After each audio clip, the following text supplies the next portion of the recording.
on the Rebel Radio Network on WAR and the Weirdos American Resistance Network. Of course, my lawyer would like me to remind you that we are not broadcasting on any AM or FM channels, but we are the American Resistance Network. It's time to push back and give you your daily updates with all of the information you need to know. If you're new to the show, I want to let you know something. Why do we do the Ignition News? Well, we need to deliver the facts, the information, and the inspiration to you away from that amygdala hijack, that scrolling breaking news bullshit. We're here to give you the facts, the details, and all of the information you need to know in a timely manner with the information about how you can use that to then go back in your communities and resist. We're not here to do breaking news scrolls, and we're not here to deny that there's a genocide. We're not here to be bought by the corporate media. We're here for you, with you, together. So welcome. It is February 10th, 2026. I was like, let's start out the show on a good note. I like to start out the show on a good note. What happened today, February 10th? I need to do some Valentine's Day shopping. That is alarming that we need to do that. Holy cow, it's getting really close. Don't forget to at least bake cookies for someone that you care about, or maybe take out the trash or do something for someone you love. Valentine's Day is right around the corner. Here's some things that happened today, though. In 1962, on the Gleenlick Bridge connecting West Berlin and East Germany, the Soviet Union released captured U-2 pilot Francis Gary Powers. Who remembers learning about that in school? Francis Gary Powers? Yeah, he was the U-2 pilot that crashed his plane. 1990. It's Black History Month. It's important to talk about some Black history. In 1990, South African President F.W. de Klerk made the historic announcement on this day that anti-apartheid activist Nelson Mandela would be released following 27 years in prison. So Nelson Mandela's release was announced on this day in 1990. That is not that long ago. And imagine spending 27 years of your life in prison fighting for what you know to be right. It is a beautiful reminder about how important it is to stick to your convictions. And obviously that was an enormous sacrifice that Mandela made. But the span and breadth and history of his connection will live long past that 27 years. And we're still talking about it today. In fact, let's do the brief math there. That is 36 years ago. So he was in jail for 27 years, but his memory burns like a flame 36 years later. It's a testament. It's something that we'll talk about in a second. In 1989, Ron Brown was elected as the chairman of the Democratic National Committee, becoming the first Black American to lead a major U.S. political party. What else? IBM's supercomputer Deep Blue defeated world chess champion Garry Kasparov. These are like millennial core, Gen X core memories today. And then in 1863, the invention of the fire extinguisher. Let's see, who's got birthdays today? Roberta Flack. Do you know who Roberta Flack is?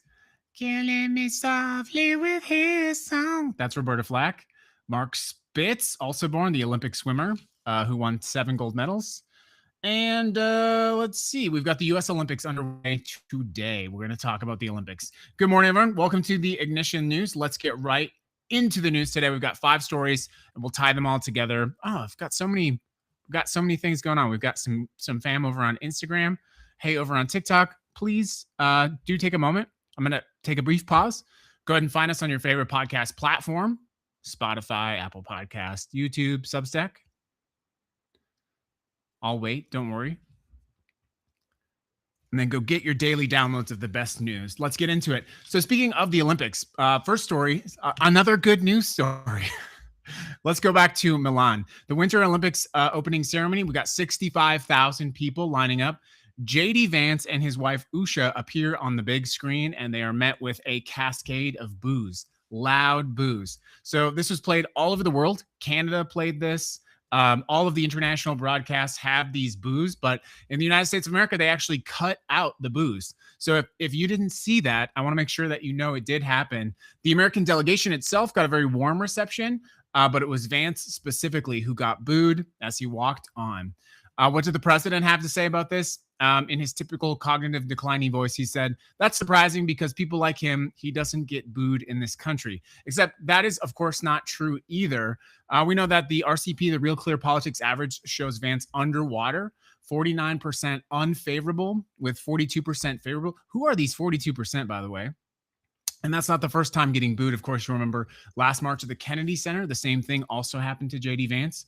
But why the boos in Milan? Why? I mean, we should know this, obviously. This is happening, of course, when thousands of Italians are protesting against ICE. For some reason, the United States government decided to have ICE at the Olympics to protect the Olympians, which is insane. And then, of course, you have the horrific shootings of Alex Preddy and Renee Good. These are fresh in the memories of the global community, and people are not forgetting. Of course, you'll also remember Vance gave a speech at the Munich Security Conference last year when he told European nations their gravest danger was not Russia or China, but their own governments. And the Olympic Committee actually warned people. It actually begged people not to boo. Can you imagine our reputation globally when you have that situation happening to you, when people are getting begged not to boo the American delegation?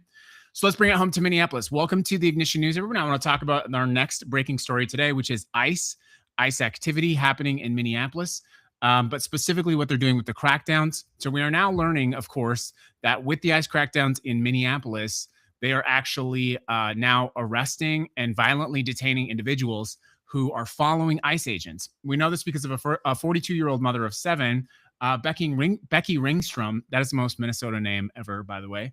Becky Ringstrom was following ICE agents around in her gray Kia on January 29th. She watched them for about an hour in her neighborhood. And then basically what happened is they got out of the car and they said, "This is your final warning." So basically said, "Stop following us." Then she started going home. And then all of a sudden, unmarked vehicles approach her car. She gets arrested. She gets taken to Whipple. She gets arrested and federally charged for, quote, obstructing law enforcement. You also have Brandon Seguza and Patty O'Keefe, who are also following ICE vehicles. Agents fired pepper spray into their car and smashed their windows. One of my good friends was arrested and is now charged with obstruction of a federal officer.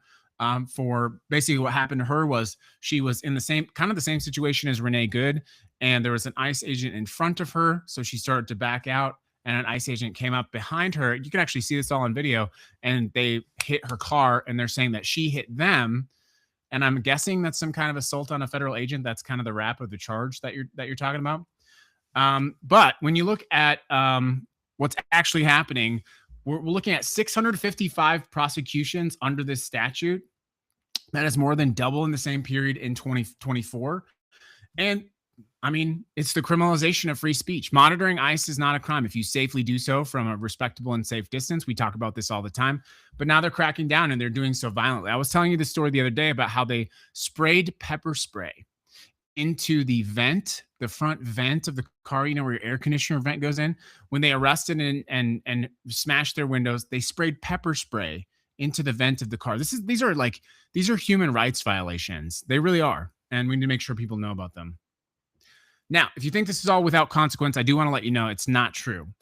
We have some new data I want to tell you about. This last one came out on February 9th. The president's net approval rating is 13.7 points. It's negative 13.7 points. So the American public, Americans who strongly disagree with the president's performance is 46. That is, by the way, higher than Joe Biden. A CNN poll, 39% approval, 59% disapproval, a net negative of 20. Rasmussen is a conservative poll, 42% approval, 57% disapproval. That's a net negative of 15 points. Yeah.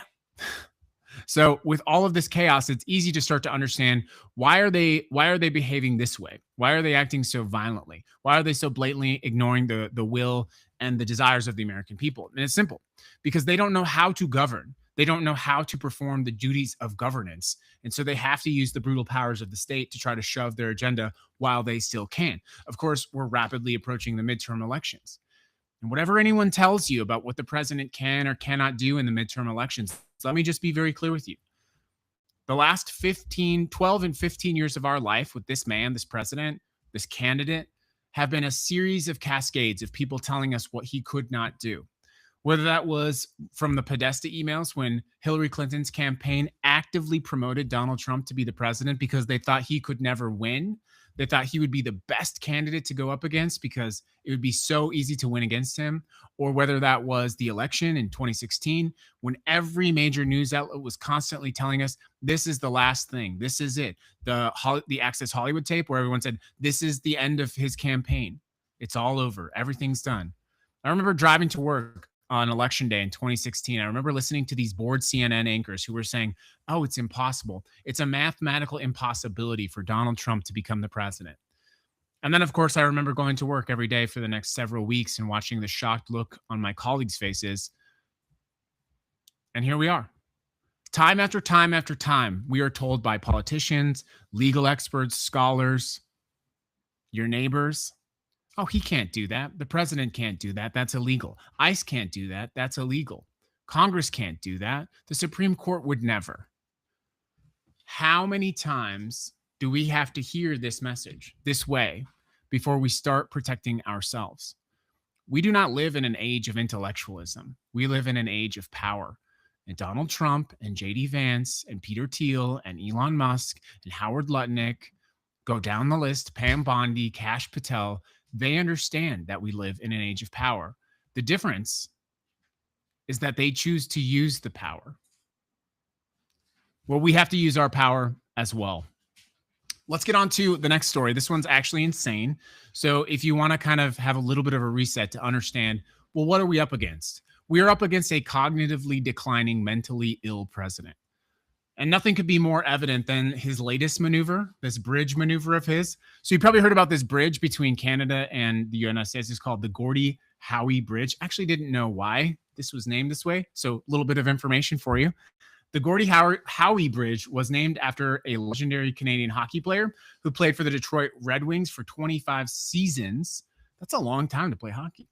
This bridge has been under construction since the president's first term, 2018. Most of the construction is complete. It's a 1.5 mile bridge that connects Windsor, Ontario to Detroit. It's $4.7 billion bridge, $4.7 billion US dollar bridge, largely funded, actually fully funded by Canada. And they had workers from Canada, union workers from Michigan. There's Michigan Steel in this bridge. And of course, our president, our cognitively declining, orange, rotting skin president, posted this on Truth Social. I will not allow this bridge to open until the United States is fully compensated for everything we have given to them. And also, importantly, Canada treats the United States with the fairness and respect it deserves. This is a bridge Canada built to make trade easier with the United States, to make transportation from Canada to Detroit easier, that was built with union labor from Michigan, from all over the United States of America, built with Michigan Steel, will make travel between our two countries easier, will make trade between our two countries easier, will make it easier for us to be successful and continue this long-standing relationship. And yet, this cognitively declining president has to take every opportunity he can to shit on everything. I'm sure he wants it to be named after him now. Like, that would probably make him happy. Yet another building with his face draped across it, or a bridge with his name on it. But it doesn't really take account of all of the tremendous damage that this is causing. Whether that's our international reputation, our allies are turning their noses at us. They are finding other partnerships. Countries like Canada trade with us now because they have to, not because they want to. And when things like this happen, the natural outcome of this is not, oh, we're going to capitulate to the president, this cognitively declining old man. No, the outcome of it is a country like Canada or Mexico or Ireland or New Zealand or Great Britain, or pick your country. They don't say, oh, let's just wait this out. They go and find another trade partner, or they go find another ally. They go find another strategic alliance. That's the damage of not standing up to this man. But speaking of standing up to this man, I do want to give you one final inspirational story. Thank you to everyone. I want to quickly check in. Thank you for Instagram, TikTok, Substack, YouTube, Twitch, and Spotify. Thank you very much. Let's see here. I got to check in and see if we have any comments on the other channel. I always forget to do that, and then I feel really bad later. There we go. Yeah. So let's get into our final story. I was reading comments. I got to stop getting distracted. Final story is how people win when you stand up, and it's the final lesson. Something I talk about all the time. The problem that we have is that people are not willing to stand up. But every single time when someone stands up, not only do they win, but they often reap enormous reward. So who remembers TJ Sabula? Who remembers him? Sabula. He was that 40-year-old UAW worker. He works at Ford's F-150 plant. The president was touring the F-150 plant, right? He's walking through, and TJ Sabula yells, calls him a pedophile protector. And the president of the United States, this emotionally mature man, this regal president of ours, flips him off. MAGA goes crazy. They try to get him fired. He's suspended. The union says, no, you're not going to do that. This is, of course, ignoring the fact that many times when Obama toured auto plants, he was heckled or harassed. Do you know any of these union people? This is just how they are. Nonetheless, he was suspended. Guess what? He raised almost $1 million, $800,000 he raised. $800,000. Well, guess what? He's back. He's back with back pay from the time that he was out. He got no penalty for any of those actions, and he's back on the line, almost $1 million richer, by the way. Now, I'm sure he's going to have to use some of that money to protect himself from the absolutely batshit crazy MAGA people that harass and intimidate people. But he was actively rewarded for standing up to this fascist. And if you do that in your community, you will find that people will follow you. They will hear you. They will see you. They will be inspired by you. And they will support you. So how does this all tie together? Well, it's simple. Whether that's in Milan or Michigan or Minneapolis, you have a federal government which is realizing that its approval rating is rapidly falling. It's falling off of a cliff, just like the economy, just like unemployment, just like international tourism. And so they're trying to use the levers of the state power to push, to scare, to frighten. But what's happening is people are saying enough. And they're standing up, whether that's crowds in Milan or whether that is an auto worker who's almost $1 million richer, or whether that is Congress eventually waking up to the fact that they are not going to be able to protect themselves and hide themselves from the damage of these Epstein files. When we push back, we win. When we push back, we win. And I do just want to briefly read to you a quote that I thought was really inspirational. I'm sure you saw this as well. With all the chaos of what happened this weekend with Super Bowl Sunday, there was a little bit of a quote from Bad Bunny that I thought was important. Separating ourselves from all of this politics, all of this craziness. I just want to read to you a translation of something he said during his performance. My name is Benito Antonio Martinez Ocasio, and if I'm here today at Super Bowl 60, it's because I never, ever stopped believing in myself. You should also believe in yourself. You're worth more than you think. Trust me. You're worth more than you think. Trust me. What an inspirational and beautiful message.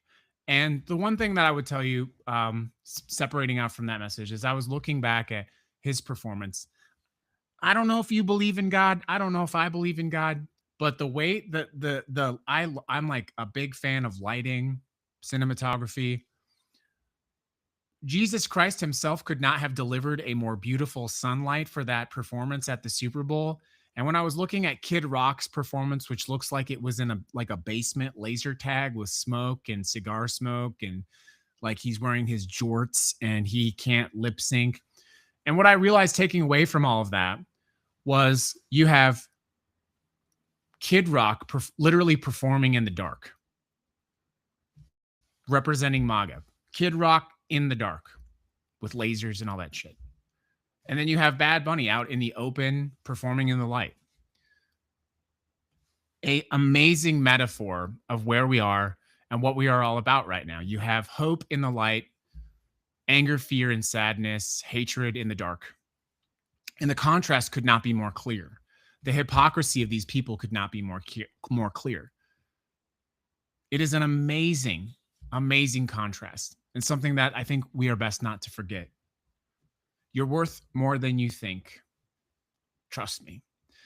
That is the Ignition News, everybody, for today, February 10th, 2026. It's going to be an interesting week. Yes, we have to have hope. We have to have strength. And we have to come back every day ready to resistance. Ready to resist. I appreciate you. That's the show, everybody.